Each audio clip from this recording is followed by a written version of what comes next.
welcome back to the 40% Better podcast, where we talk about all things technology leadership. The lessons here apply outside technology also, but because that's the world that I'm used to, that's what we talk about the most. Durgesh has graciously accepted our invitation and volunteered to tell his stories. And so we're excited to have him. Thanks for joining us. Thank you for having me, Bill. You have been doing great on this podcast. I've listened to Thank you. yours, and I really appreciate all of the work you do. This is a. I wish we had something like that when I was growing up as a leader. So I'm hoping other people would benefit from it. So I Thank you. appreciate you having me and Thank you letting me very much. contribute your efforts. Yeah, it's a passion project, you know. Yeah. So the place that I always start with guests is, how did you get started in leadership? And really, it's anything, like when you were 7, were you organizing soccer teams, Mm-hmm. or was it like me, at 30 something, and all of a sudden my boss said, "You're leading a software team, go build it," and I looked like a deer in the headlights, Absolutely. Absolutely. Let me first address the core question here. Like, it's leadership management, and I firmly believe leadership is not management. Leadership does not begin when you become a manager. Leadership begins when you start to have a passion for something, and then other people join you. And start to kind of build a culture around yourself and other people. And I think that's leadership. Nice. And that dawned on me when I was at a small team within GE Healthcare with building insurance claims centers. And the team had one of the things that we were a small team. It was like a team of 10 or 12 people, if I remember right. And we didn't have a project manager. We were really good software engineers. We had a really good technical manager, but we had no processes in place. And that meant delays in releases. That meant delays in cross communication between other teams that we depended on. So there was a lot of that. And it was purely by accident that I started to read into project management. This is way back when. I know I'm dating myself, but this is like PMI was just starting up and all that. And I picked up a book around project management and how processes can change. And Six Sigma was a big thing in the industry back then. So I was just curious and I started to read about it. And I started to kind of like implement some of the processes. We couldn't do Six Sigma, of course. And I don't know if it was the right solution at that time either for us. But we started to build processes like writing our stories in a different way, having a board on like a whiteboard in our office, and started to build like basic processes. And that's when like we started to show benefits within months, right? Like, okay, we have to do this, we have to do that. And that just sparked it, right? And I didn't realize it back then, but I was really leading the team there. And for about a year or two, and then people started making me the point of contact. People started like, hey, go ask Durgesh this. Let's go talk to Durgesh. He might have an answer. I didn't put myself in the position by intention. It just happened. And that was the origin story, if you may, of me starting to kind of like play into leadership. I think it started off with curiosity. That's how I would describe it. Like, I don't think I would have become a leader without being curious. Even today, like curiosity drives me, and it's not intentional. It's just who I am. I like that. So it's promotion by popular vote. Yeah. Yeah, if you were It's beautiful, put it you that way. know. Yeah, like you're serving your constituents, and they're really happy about it. So that's Yeah, awesome. And I really like the curiosity angle, because as somebody who is yeah, I'm very, very curious, and I'm yeah. always like, oh, how, what, where, why, how kind of questions. What are some of the ways that you think curiosity, like, helps you be a better leader? Oh, that's a really good question. I think curiosity allows you to kind of like find the problems that may arise, identify risks in a certain work that your teams are doing or your business is heading towards. If you don't ask questions, you won't have answers, right? And I'm not talking about asking questions in a meeting or so. Just ask questions. Like, go on the internet, figure out what are our competitors doing? Right? That's a question, right? Um, how did Netflix solve this problem? It may or may not apply to you directly, but that's curiosity, and that's kind of just it's not information, it's knowledge. It's knowledge gathering, and that's the difference, right? Curiosity allows you to have knowledge.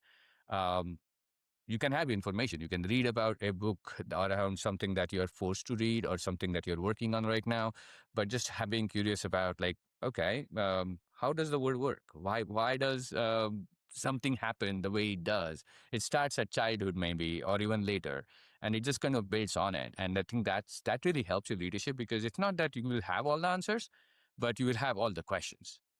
And there are smarter people in the room than me who can answer those questions. And that is what really helps me kind of drive myself.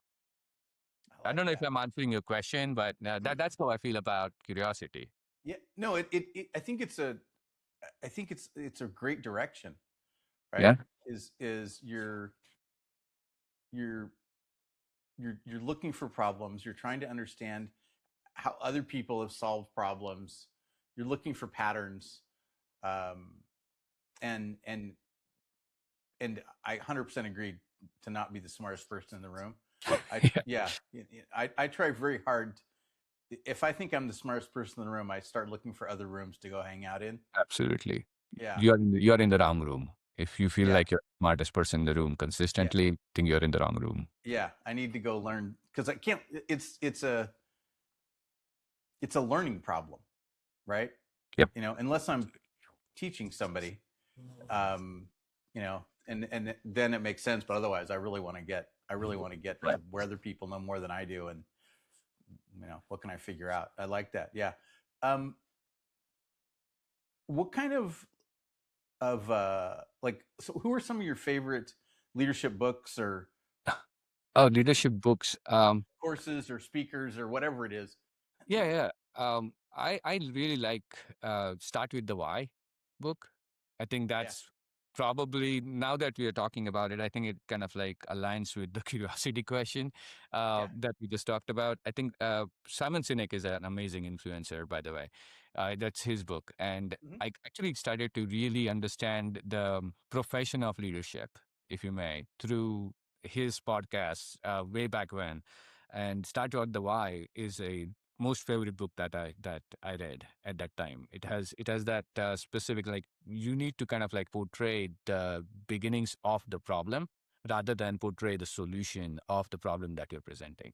Right. And that was a big game changer for myself. And I've seen, like, whenever I talk about Start with the Why with my friends or my colleagues or people reporting into me, they always say that has had a profound effect on how they act, how they Nice. think. So yeah, that's my favorite leadership book. My favorite leaders, yeah, I would say I'm more of a military history guy, so probably Winston Churchill is my favorite leader. He has, of course, he was a human. He has his pros and cons, but just the duration during the Second World War, the way he inspired all of those peoples, and what really strikes me about his leadership is inspiration. It's not Nice. his actions, really his actions of inspiration, which drove a nation to fight against the threat that they had during that period. Yeah. That's very cool. Yeah, and I think there's a lot of really inspirational military leaders. Hmm. A big chunk of the stuff that I learned um, came from really good leadership in military contexts. Yep. So yeah, so I'm a huge fan. I think one of the things that I've noticed also is that the military is really good about training people um, for leadership roles in advance, and I really Absolutely. I really like that model. Yep. Um, have you read? Speaking military, have you read Extreme Ownership? No, I have not. It's on Oh my my, bucket. it's on your list. Okay, good. Yeah. Yeah, yeah. I'm a huge fan of Jocko's, Yeah. um, and their framework and their perspective and Extreme Mhm. Ownership. I really like that. That one was a good one. Another one, totally different direction, is Let My People Go Surfing. I never heard of Um, that. yeah, so that's written by the founder of Patagonia, Okay. Yves Chenard. And um, I there's a couple reasons that I like it. One, the guy obviously very successful in business, Mm-hmm. um, and he early on understood the value of empowering his people, Mm. and actually made some decisions about the company ownership, specifically to make sure that he could always empower his people. Okay. Um, they're privately held. They've always been privately held. He turned down. He has turned down repeated public, going public opportunities because, and he said it would get in the way of how he wants his people to be taken care of at the company. It's awesome. And considering they're consistently one of the best places to work in the world, Yep. um, he's doing something right. A, Right. people love working there. B, they're making a ton of money. That seems like a pretty good balance. And his book, his philosophical perspectives, and how he looks at problem solving in that book is really good. Nice. And then another one that I really liked was Rework. Yep. Rework by Jason Fried and um, his technical partner, the guy that created Ruby on Rails. Nice. Yeah. I like that one also. 37 Signals is the company behind Right. Basecamp. They're not a huge company, but they have really good revenue per employee and Okay. pretty decent revenue overall. And so, again, they're making money. They're successful. The employees like working there. The clients are happy. Like, they're doing something right. Nice. Yeah. That's awesome. Yeah. I took those down. I have not read Rework. So that's something that's you just added to my list. Thank you. Yeah. I'm happy to Uh, share the wealth. Right. Here's sure. some other ideas. Yeah. Uh, Yeah. Um, I always think about systems. What mhm. kind of systems have you found, created, whatever, for helping the people in your teams operate better in whatever way operate better I matters to think you? I think you touched upon it a little bit with empowerment and ownership. To be honest, so the systems that the system that I seem to really align towards or lean towards, if you may, is to empower our teams. Right, empower every individual on the team, have them own a particular product that they work on. Right, thinking about most companies or most teams that I started inherited were mostly project based. Like we have this project, this is the deadline, these are the requirements that we have to fulfill, and that project ends, and then a new project starts, and the team sometimes disperses or even they stay together, but they don't own the product, which means that what happens is you are focused on the delivery of excuse me, a small feature, and then you're disjointed to the next one. Whereas when you build product oriented development teams, right, where you have a self sufficient team which has all of the ingredients in it to be able to develop a product, and then beyond that, maintain and own the product. Um, and what that means is you not only need to know have the skill sets to build, to code, for example, or to deploy and all of that, but you also need to know who the user is. What are the user's pain points? Those are the questions that can be answered by the product owner, if you may, who is dedicated to that product itself. So in my mind, the system, the organizational architecture, if we align it towards product ownership, the not only does the product get better, not only do you have customers who are happier, but your team is also very much invested into that particular system that you're building, the product that you're building. There is an intimate connection about the pain points that they are trying to resolve for their users.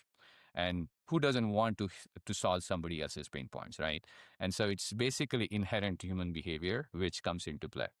And if we design our systems or teams in that fashion, you would get better products. That's what I believe in. And I've seen it actually in action. Um, Way back when I was working at a small company, a startup called dealer.com, they moved from project management oriented teams to product oriented teams. And that I've seen that system develop and all of the hard work that we put in together to help that happen. And then the dividends that paid out from then to even today, I believe I'm no longer part of that organization, but I'm sure they're still doing great, right? I know they are doing great. So just knowing that it's a really a successful formula, if you may. I like that. It's interesting because as you're talking about it, I'm thinking, I don't know that I've ever. I think every team I've ever worked with has been product or oriented. Oh, I'm that's nice. yeah. And let's dig into that if you don't mind. Yeah. So when we think about product oriented, what are you seeing? Like, what are the actions that you see from a product oriented team? Um, so the team has a product owner, product manager Yep. who's doing research to figure out what the heck we should do Right. next, right? Um, they're working on the tech stack for the product. Mm-hmm. Um, and and they're only focused on that one product, Right. right? And the team have what kind of like other than engineers and the product owner, product manager, who else is on that team? Um, QA. Yeah, and that's Yeah. that's the part where like the QA and the QA is not a tester. That person, like at least in my definition of a product-oriented team, that QA is not a tester, just a tester or Right. somebody who builds automation test. That QA is bringing in QA discipline to the team. He Right. is QA expert, if you may. He's a catalyst. I'm Right. like anybody, like he or she is a catalyst on that team as a QA expert. Yeah. And the engineers itself and the whole engineering team, the product engineering team, is basically focused on delivering the high quality product for their users, right? And it's an evolution of a product, not projects, right? So if you Right. include agile into it, like you're iterating over towards a certain goal, which may span years, but you're doing it Right. incrementally. And you're kind of like having introspections at the end of the sprint, if you may, however long your sprints are, 2 weeks, 3 weeks, and you guys are talking about like, hey, what went wrong? It's hey, we are really collaborative. Okay, great. So let's get past that. Like, what is preventing us from achieving a higher velocity, if you may, or what is Mhm. preventing us from being more predictable? What did we get our user ratings? Like, did we get our NPS scores? Like, why is our NPS score what it is today? What are the things that you heard? It's like that's the retro. It's just focused over the product rather than just process. Right. Yeah. And that to me, that is the product oriented development team. I think you are saying the same thing. Yeah. Exactly. And Yeah. it's really, that's the system that I've seen it work. But Yeah.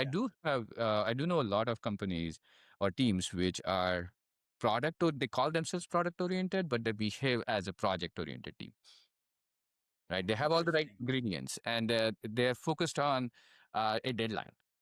And when you ask why that deadline is there, it's like, oh, because the sprint is going to end. It's like, well, that's a fake deadline. Is that the user is not expecting it to be done on this Thursday? What is it that you want to do to be able to make your customer happy, Right. right? Right. Intense, you go into discussion and say, hey, why did we predict that this would be done by Thursday? That didn't have to be. We probably estimated it wrong. Why did we estimate it wrong? What are the reasons behind it? Oh, we did not know that the user wanted this. How can we know it earlier? Like Right. those are questions you ask in a retro, and that to me is ownership. It's not Right. reaching towards a deadline, and deadlines are important. I'm not saying we shouldn't have deadlines.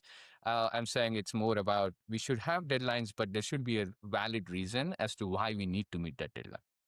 Right. Right. And it should be Yeah. well known. It should be transparent. It shouldn't be a game that leadership plays as like, oh yeah, we give them earlier deadline, we can get it earlier. We should be like, okay, there is a government regulation. Okay, that's a solid deadline. We got to meet that, right? Right. Right. There is a competitive advantage if we deliver this in January versus February. Now that's a real deadline, but we all know about it. So we can have Right. definitive scope conversations on what is must have versus nice to have so that we can hit that January deadline. Yeah. Yeah. I think part of what you're talking about there is having really empowered product owners or product Yep. managers who are really the spies for the team to go figure out all the knowledge they need to bring back, Right. and they're doing all that ground level research so that they can come back and talk to the team and say, here's all the whys. Right. Like customer X over there is suffering a pain point that's causing them to not be happy with our product, and we don't want Absolutely. to have them churn out, right? We like the revenue, so let's fix this for them. Absolutely. And then the sales team wants this stuff because they're losing prospects to other, it's a competitive thing, right? We need to catch up Right. with like all that stuff. And I think the more that we can empower the product owner, product manager role, Mm-hmm. to be really good at that curiosity, the better it is for the, well, it's better for them because Right. they're doing a better job and they're providing more data.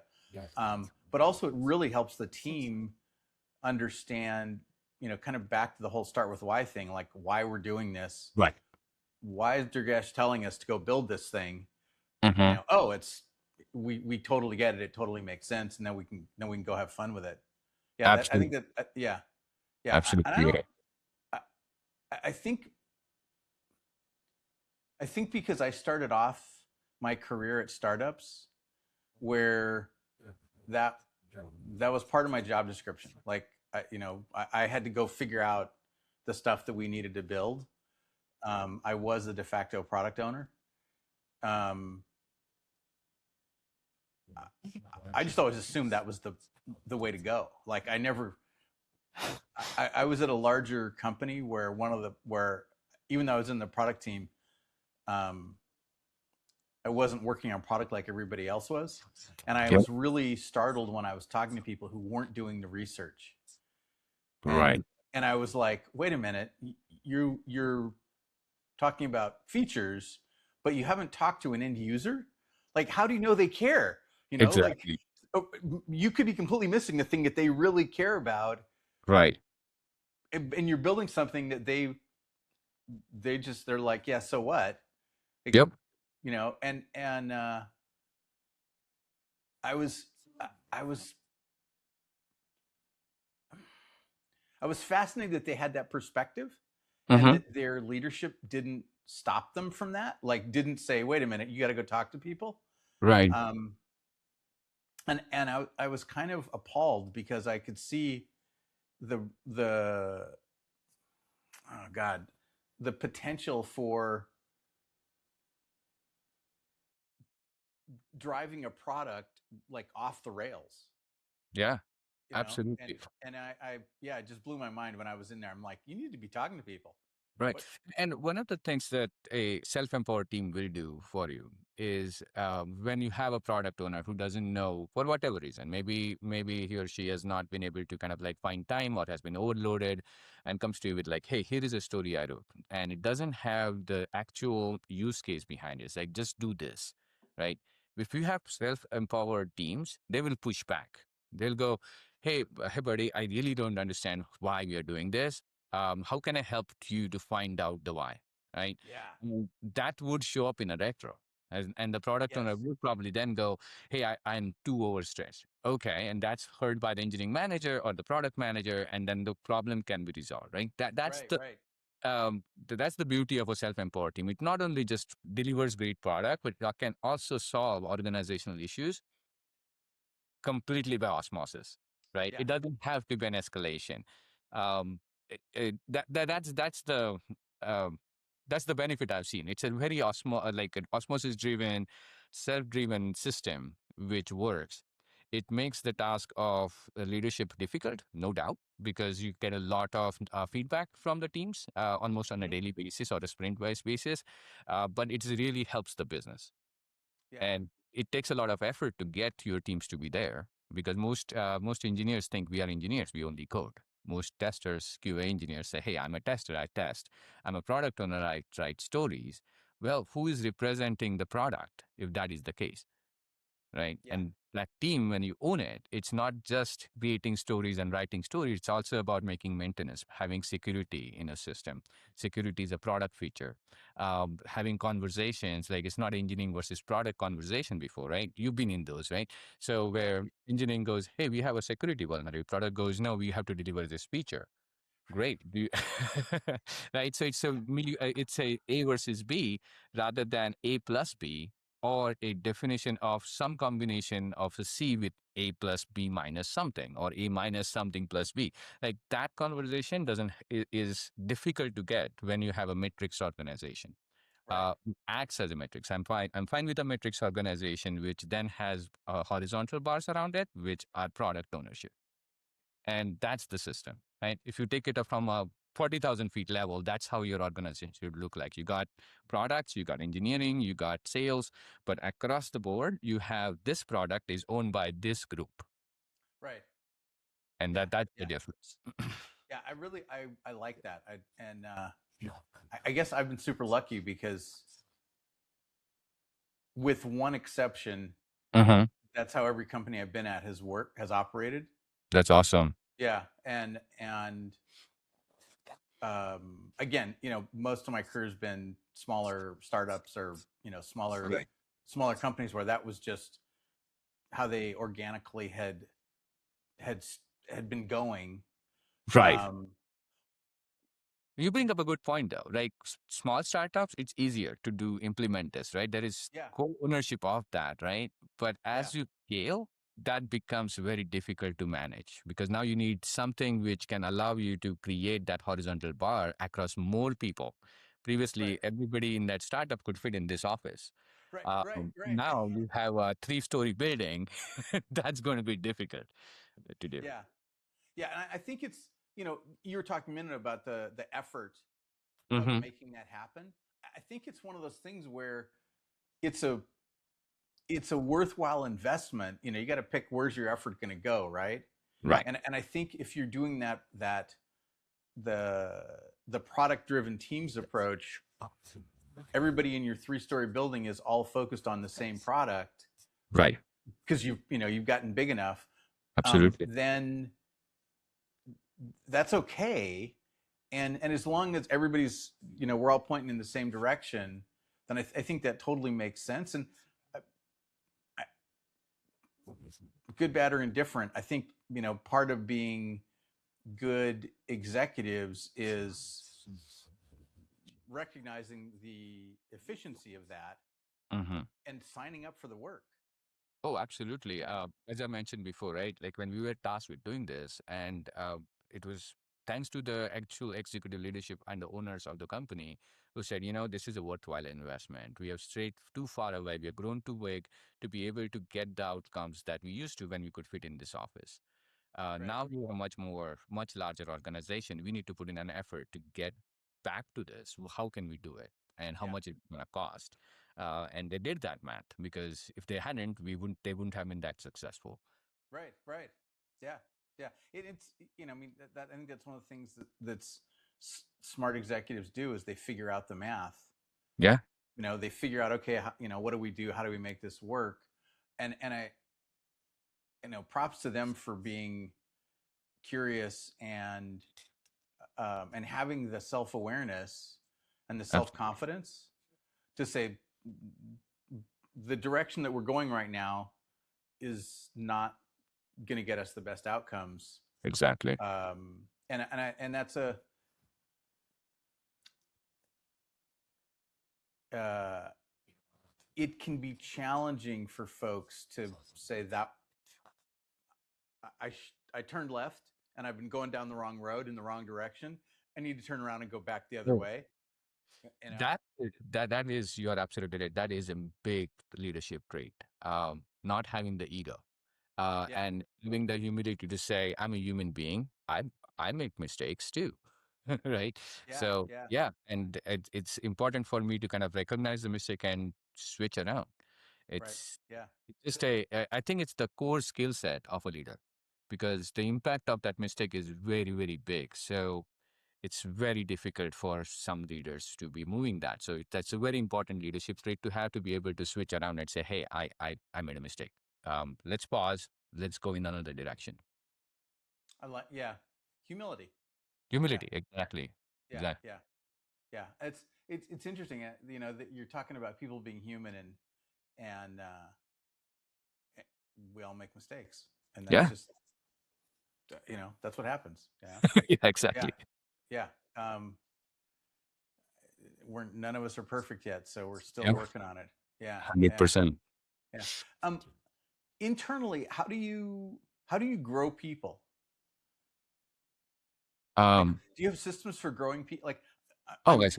I Yeah. always think about systems, right? Because that's the way my head runs. Sure. Um, and uh, and and I find that I'm more explicit about systems now than I was 10 years ago, Yeah.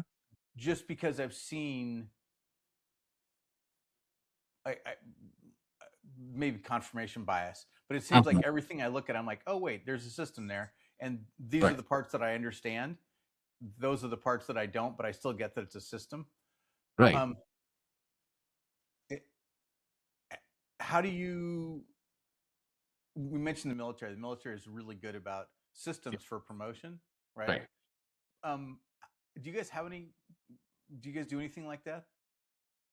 When you said you guys, I mean the company that I work for, or Well, general? like in general, like, do you Yeah. think about having systems for helping people understand the roles and responsibility, learning all the skills? Yeah. Like, So, let's yeah, let me take a stab at this. How do I say this? It's my passion to be growing engineers and technical people into leaders, right? nice. And it goes back to the origin story, right? Like I was curious, I took that, but also I had a manager and a director who recognized that, right?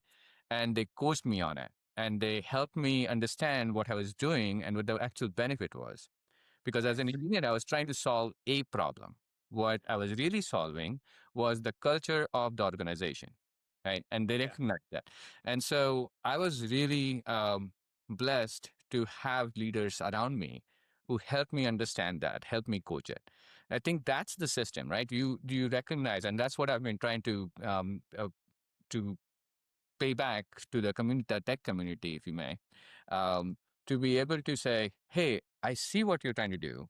There is way more potential in you. Let me try and uncover the potential for you. So there Nice. is a lot of brute force effort, if you may, in helping and identifying those efforts that engineers in a large organization are putting in. Or I'm using engineers as a very broad term. It could be a QA engineer, a Yeah. platform engineer, and any, or even a product owner, if you may. I'm trying to kind of like say, hey, you certainly have the potential. You just don't have the experience, right? So let me find opportunities for you to have that experience. And I will be there with you, helping you go through that learning curve. And I will be Nice. very candid about this. Like my leaders back at where I started growing were with me. They held my hand, if you may. Like, hey, don't do it this way. Like, this is what will happen if you do it. But if you want, go ahead, do it. You'll learn from that mistake. They were managing the risk of my failure, right? Providing that coverage, and that's the system. Provide the coverage of security, like be the heat shield for engineers to kind of like grow into leaders or being better engineers, if you may, by taking risk. You cannot grow without taking risk. So there is an inherent risk to your career and your business when somebody's trying to grow. So how do you build that system, if you may, is by providing a heat shield for that risk of failure, the impact of the failure. Like Yeah. how do you manage that? Like saying, okay, I see a big risk here. I don't want to allow my mentee to be able to do that and create a problem for the company. But here, that's a manageable risk. I'm going to let that person go. It's a controlled environment. So providing that controlled environment, identifying what would be the right risk, what would be the right environment for that person to grow in, and providing that opportunity. And I think that's the system. I Yeah. don't think of this as a system, but I think you're making me, and I really appreciate it. Yeah. But if it's a process you can repeat over and over and over again, Yeah, it's a then system. You're right. you know it to me it's a system, right? It's like, I have a system for making coffee in the morning, Right. and I've been doing it the exact same way for more than 10 years, I'm sure. Right. You know, and yeah, and I like that there's a couple things you said that I really like. I Yeah. really like the heat shield metaphor. I think that's awesome. And also figuring out the risk scope um, for your people Yep. is And the is business and the and the business. business. Yeah, exactly. Yeah, yeah. Because those two things they're interlaced together, Yeah, exactly. and I really like that as a thought process. Um, do you have any like do you have any frameworks or like how do you think about calculated risk? Oh, so I asked, so this is the framework I use. I ask, if I do something or if I let somebody do XYZ, what's the worst that can happen? Right. And you walk backwards from it. Right. Right. Is somebody going to be hurt physically if we do this? Versus, am I going to be late to this meeting? Yeah. Like just putting it outside work, right? Like that's the spectrum. And what is the worst that can happen? Then the next question is, what is the worst that can happen if I'm late to this meeting? Right? Right. How can I communicate back to the team that I'm stuck in traffic? Maybe they can get their time back, because that's the worst that can happen, right? Right. They're stuck without me. Like, okay, I just need to communicate to them that I'm late. So now managing the risk and mitigating the impact of the risk becoming an issue. Right. If you apply that similar formula to a workplace, it looks like this. An engineer comes to me and says, "Hey, I would like to build a um, a tool which allows our salespeople to upload a bunch of price updates. For example, a pricing update on your product. Every 3 months, they update prices. So right now, it's a very manual process. I want to build a system to do that, right? This engineer may not be the best engineer on the team, but that idea is pretty cool. It really helps the business. Here is the risk. That tool, because there's not much manual intervention, could make a mistake, right? Or human errors are not checked, and we update the prices in the wrong side. $10 shoes could cost 1,000 on the website tomorrow, and that would be a problem. So that's the way that you can think about this, right? And you can go, okay, but go ahead, do this. However, do this in a um, before you put anything on prod. I want to be able to see this in pre-prod as if it's live data. Yep. That is your constraint, right? Do not run Nice. this in prod. I'm making a very Yeah. simplistic. Yeah. Yeah. Yeah. Uh, Yeah. and then the engineer goes in and goes and learns building a tool for the salespeople, goes and talks to the salespeople. How do you do this? And now that person is now understanding how the pain points of the salesforce. So there's a ton of benefit, even if the tool doesn't become successful, Right. right? Right. So if the project fails, what did I get out of it? I got a engineer who understands sales pain points, an engineer who is passionate about trying to solve those pain points, which now bleeds into the rest of the product-oriented team. The product owner learns about it during a retro or a sprint review, and so on and so forth. There are a lot of benefits happening here. The risk here is mitigated because I've already put a constraint saying this has to be seen and checked off by the sales guys before you hit the button or they hit the button. They need to be able to see, they need to have access to the website on non-prod to see the changes. And if they want to make changes to that, they can go back and fix it or come to you and fix it. And that's the constraint I put in. So that's how I would do it. First, identify what's worst that can happen, walk in backwards, and then say, okay, how can I make it less worse, less worse, less worse, less worse, and then benefit, benefit, benefit. And Right. if I don't get to that benefit portion, probably that's not a risk worth taking, because risk has to have benefits, right? So Right. if you Right. don't have any benefit, then the risk is not worth taking. Or if the Yeah. risk is too high compared to the benefit that I'm getting, I don't want to do it. That totally makes sense. Yeah. I like that.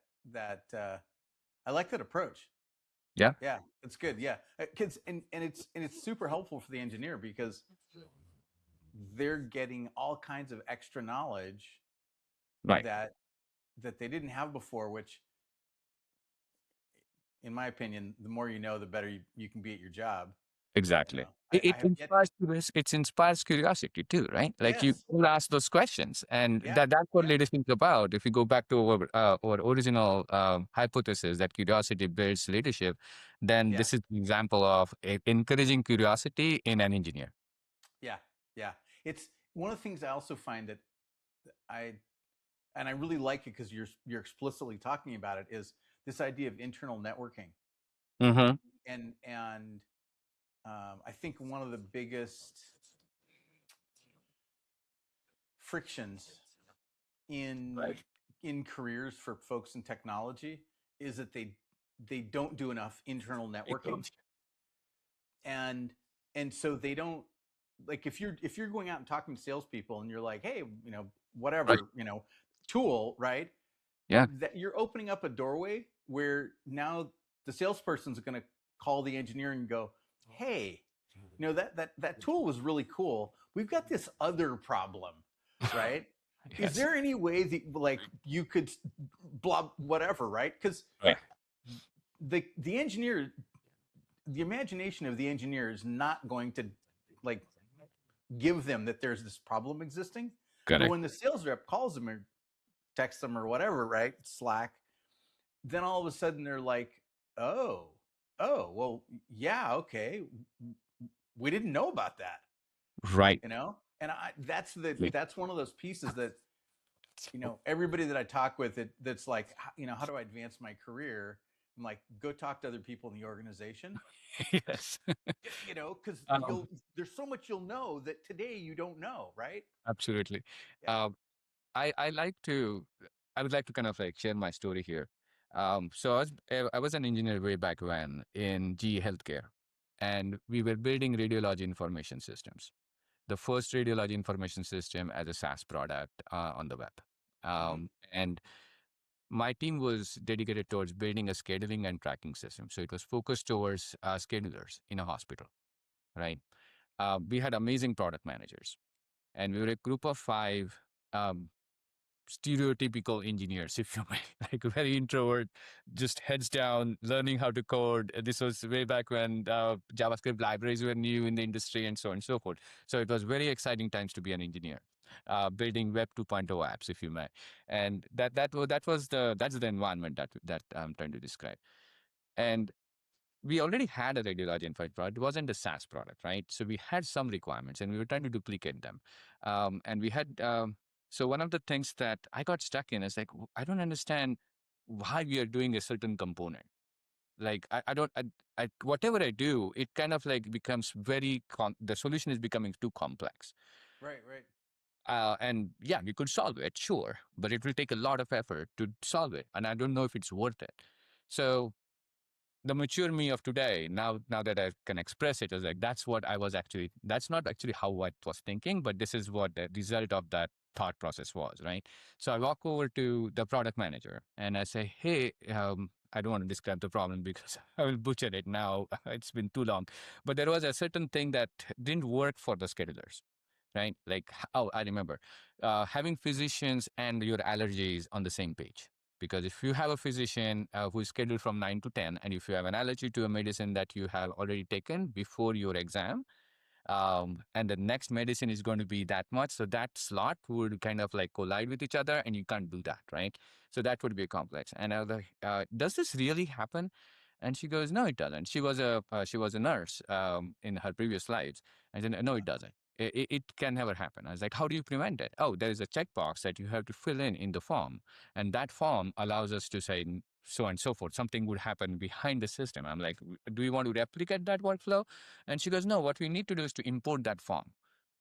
Once you import that form, the scheduler is going to see that Durgesh cannot go to this exam because he had this pre-med that he has been given, and he cannot go into that surgery or whatever that's my exam is supposed to be at the time of the physician who is available. So I need to find another physician. I need to figure out if Durgesh is okay with another physician. That's the problem that the scheduler had. Right. It wasn't matching your allergy time. It was matching your availability and the preference of the patient. And I'm like, oh, so all we need to do is to show a pop-up? And she goes, yeah, we just need to show a pop-up. Yeah. Hey, this is you had a medicine and your physician is not available. Let's not try to figure out when the physician is available again. Just ask, prompt the scheduler saying, hey, you have a scheduling conflict due to an allergy. The patient is on the phone or right in front of you. Ask the patient. And the patient will go, I'm fine with another physician. Or go, no, really need that physician. Right, Okay. right, And it's available at 4 p.m. And can you be available at 4 p.m.? Because you just changed what you said. I don't have to redo the scheduling. It can be done manually because it's a human to human interaction. right, right. Oh yeah, In the company, I don't know, months of development time. Pop-ups are easy. I can do a pop-up yeah, in a minute. Right? So, like, it's that, right? So, well, the original point I was trying to make is this is where if you don't network, like what you were talking about, if you don't go and ask, you're not going to get the real reason behind it and the real solution. Because your requirement, it does not like, I mean, I've never read anything which is actually a full brain dump of any person who wrote it. hmm Right? There's a lot of experience and context that converted some requirement into a one-liner. But that context is lost. So you can't look at a requirements document and just code it that way. You can, but right. it is going Well, to be expensive and probably not very useful. So you yeah, got to go back. Anyway, so that was my point I was trying to make. yeah. No, I love that. It's you the the simple, Yeah. air quotes, simple route is to go talk to somebody and Right. ask some questions and say, hey, what, why, and help me understand. Right. And I think that's one of those um, training opportunities inside organizations that Mm-hmm. I think we need more of, Absolutely. um, is to get that to happen, because like there's times when I'm like, why is this work like this? Has anybody Right. talked to an end user? I had this happen. Yeah. I was playing with a CRM product, and I get that for some people it worked really, really well. Mm-hmm. Somebody designed it right, and it was their vision. But for me, I'm like, oh my god, I just can't. Like, I just couldn't work with it, Right. because it kept having these weird friction points that I couldn't figure out why it made it, like, maybe it was super easy to code. That may Yeah. have been the answer, right? That they had Right. an engineer bang the whole thing out in 5 hours. Um, Right. but as an end user, I was like, I just cannot. I I know. can't use this thing. This is horrible. And I I always, think it. like those kinds of experiences, I'm always like, Yeah. did they have conversations? You Yeah. know? And if anybody you talk to, right, they will complain about the software they use. Yeah, Um, right? Like it's a universal problem because we are not talking to each other. Like we're not talking to our users. yeah, yeah, One cool thing, this didn't happen with my experience, but a friend of mine, he was telling me he was worked at a company where they actually hired actual users of their existing legacy product, and those users would come to work. They hired them like on a contract, like sit with this product team, and you are in there. And they like read a book, watch TV or whatever, but be available to these guys for the next 6 months. And I don't know, like that. I thought that was pretty cool. That they did that. They had this sample of users which would come into the office every day, and just be available to the product managers, to be able to the engineers, to the architects, to the QA engineers. yeah, Which were like, okay, here is what we have built so far. It's not completely done. Play with it. So they would walk. They would slide their chair in, work on a developer's machine, like so clicking buttons, say, yeah, this would work. No, I think this would should be here. Why is that? Like they were having real time conversations while they're building it. that's awesome. Um, yeah, I thought it was a really cool idea, Yeah, and the product yeah, turned out to be really good as well. But yeah, it was a specific healthcare scenario where these guys were doctors, not doctors, but resident doctors, as you may like hmm from college. There were nurses. There were people who had just retired, who had time on their hands to be able to do nice. that. Like they did a pretty good job on that. Yeah, yeah. As you're talking about that, I'm thinking, oh yeah, I worked at a company that we built it was a social media company, Yeah. and we built our own tools internally. And I was always talking to the end users Yep. Absolutely. because I could, I mean, like, they were easy to for me to get hold of, Right. right? Um, and they really wanted to talk to me Yeah. because they wanted the product to be better. Like that was Absolutely. the thing, and it gave it gave us really good insights. And when we came up with a completely different way for the product, like we had to re-architect the product because the Mhm. tech stack was maxed out. Um, we came up with a completely different way for everything to run, and um, it was so cool to see them look at this whole new thing and go like, oh my god, we had never thought about doing a product like that. Right. That's Yes, we really want that. Like getting that visceral feedback from them, for a Absolutely. completely different design. Of course, we had to sell everybody else in the company on the design. But getting the end users to say they loved it first, Mm-hmm. number one, we were like, okay, we're going the right direction. Awesome. And when it got time for the C-suite to approve it, because we already had the end users all saying, yeah, we totally want Right. this. And, It becomes, it was an easy yes, yeah, it was smooth. right? They were like, oh, you already got all those people that are voting for it, Absolutely. go and spend the time to build it. Right. um but yeah, that getting the end users, I think, as much as you can, it's back to that communication problem, and Yeah. getting over social anxiety. you know Absolutely. yeah, 100%. yeah, It is, you hit the nail, like my comment about we were a group of people, is stereotypical engineering kind of culture, right? Like heads down, just coding, nerdy kind of conversations happening in the pod. Uh, versus like getting out of that shell, like trying to kind of like say, why am I doing this? I'm doing this for the user, right? And right, actually right. going to be using my software. That realization should be converted, and everybody realizes that. It's not like that's a genius move or anything. It's just that we realize that, but we don't convert that into actions.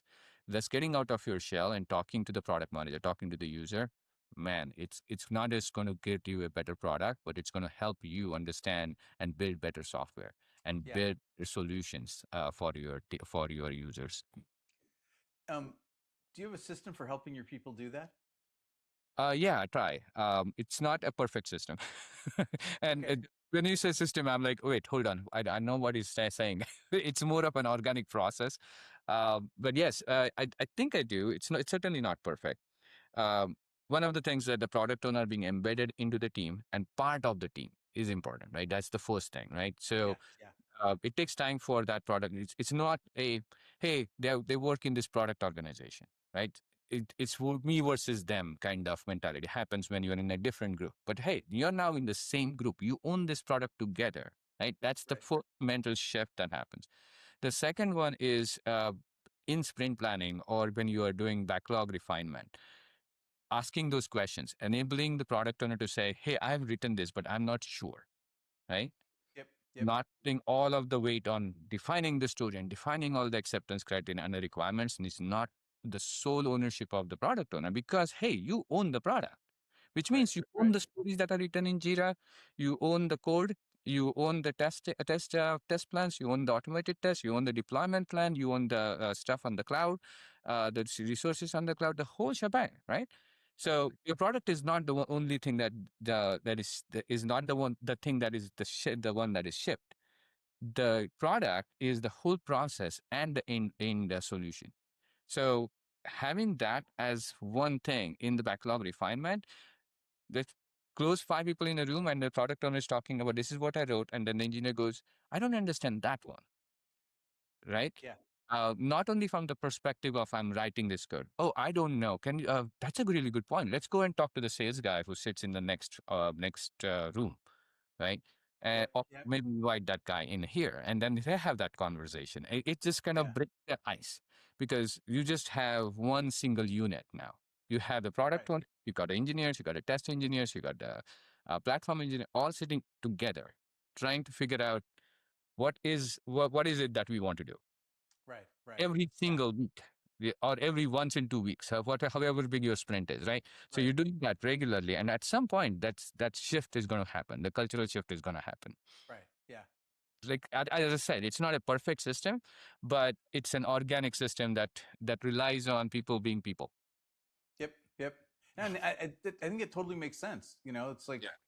you're you do have a system, and people will incrementally get more and more comfortable, Yeah, and exactly. then they're just they're having the conversations easily. Yeah, Yeah. 100%. Yeah.